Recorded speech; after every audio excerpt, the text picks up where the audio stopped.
I'm a licensed clinical social worker at the Department of Psychiatry at Kaiser Permanente in Oakland.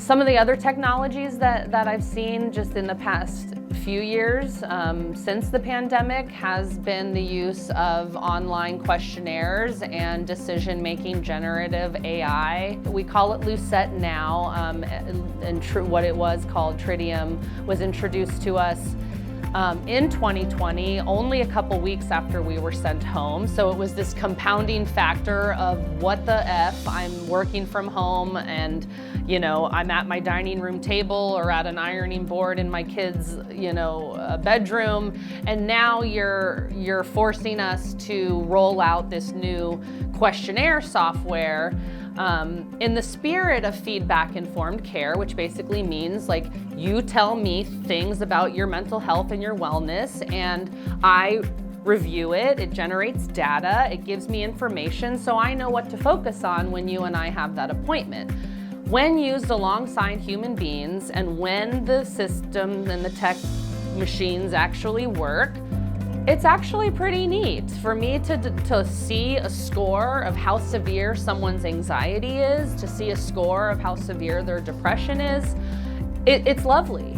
The problems with it are when the patient can't access it or do it themselves, we are then required to proctor it in an appointment. So you only have 45 minutes with me. You've been looking forward to talking with me. I got to take 15 of those minutes away to go through this questionnaire because you don't know how to use technology. Stigma, age, you name it. There's a lot of reasons people don't access the devices needed for the technology or complete it ahead of time.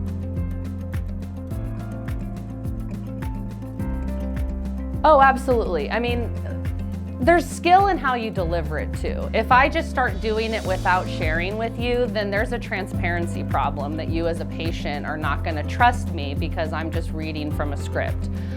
So in our department, we call it call containment. You let someone know what's happening from the very beginning. So I have an informed consent script. It's not a script, it's become a routine thing because I say it 1,000 times a day. But I go through like what you can expect from this appointment, what are we gonna do, how are we gonna spend our time, when are you gonna have uninterrupted time to just talk to me about why you're here, and then of course, create that treatment plan. So I start the appointment by essentially sharing with the person what we're gonna do. And I can see ahead of time if they filled that thing out, then I can say, thank you, you filled this out. I'm gonna review some of the safety questions because bots can't keep people safe, people have to. So I realize you answered some of these questions online. I, a human being, am just gonna verify some of these answers. And when you tell people what you're doing, they're 90% of the time cooperative, appreciative. It's when you just jump into it without disclosing to the patient or the consumer yes. And so those were some of the challenges that we grappled with as our employer forced this new tool on us.